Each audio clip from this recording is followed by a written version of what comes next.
প্রিয় দর্শক বন্ধুরা, উঠে আসছে আপার প্রাইমারি 2016 এবং তৎসহ 2012 আপার মামলায় চাঞ্চল্যকর সংবাদ আপডেট। অবশ্যই প্রমাণ সহ কোর্টের জরুরি তথ্য থাকছে। কি জানা গেল সবটাই দেখে নিন। আর্জেন্ট ভিত্তিতেই ভিডিওটা কিন্তু ক্রিয়েট করা, তো ভিডিওটিকে শেষ পর্যন্ত দেখবেন, কোনোভাবে কিন্তু স্কিপ করবেন না। চ্যানেলটিকে অতি অবশ্যই সাবস্ক্রাইব করে নিয়ে সঙ্গে থাকবেন। ব্যাক টু ব্যাক গুরুত্বপূর্ণ খবর আপডেট। তো চলুন কথাবার্তা না বাড়িয়ে আমরা মূল টপিকেই ফোকাস করি। বন্ধুরা, প্রথমে আমরা চলে যাব 2012 আপার মামলার খবরে এবং কোর্টের জরুরি তথ্য একেবারে প্রমাণ সহ অনস্ক্রিনে দেখে নেব। চলে এসেছি মহামান্য কলকাতা হাইকোর্টের অ্যাপিলিয়েটেড সাইটে এবং সেখান থেকে আজকের ডেটে দাঁড়িয়ে অর্থাৎ 21শে জুন 2025 শনিবার, আজকের ডেটে দাঁড়িয়ে অত্যন্ত গুরুত্বপূর্ণ যে তথ্যাদি উঠে আসছে কোর্টের সাইটে, মহামান্য কলকাতা হাইকোর্টের অ্যাপিলিয়েটেড সাইটে।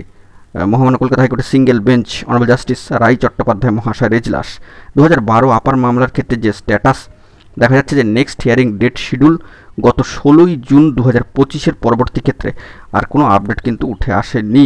ফিক্সড ম্যাটার, একেবারে প্রমাণসহ বিষয়টি দেখতে পাচ্ছেন।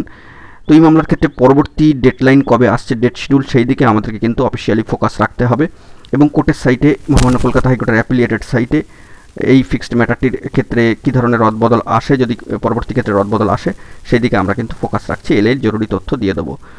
এখনও পর্যন্ত আজকে ডেটা দাঁড়িয়ে এই স্ট্যাটাস কিন্তু রয়েছে 16ই জুন 2025-এর পরবর্তী ক্ষেত্রে আর কোনো আপডেট স্ট্যাটাস কিন্তু উঠে আসেনি। অন্যদিকে এবার চলে যাই 2016 আপার প্রাইমারির ক্ষেত্রে, যেখানে বাকি প্রার্থীরা অপেক্ষায় রয়েছেন, তাদের জন্য বারংবার বার্তা দেওয়া হচ্ছে অবশ্যই পশ্চিমবঙ্গ আপার প্রাইমারি চাকরি প্রার্থী মঞ্চের তরফ থেকে। সে বিষয়ে কবে অফিসিয়ালি নোটিফিকেশন আসে পরবর্তী ক্ষেত্রে সেটাও কিন্তু লক্ষণীয়। কমিশনের সাইটে আমাদেরকে কিন্তু নজর রাখতেই হচ্ছে।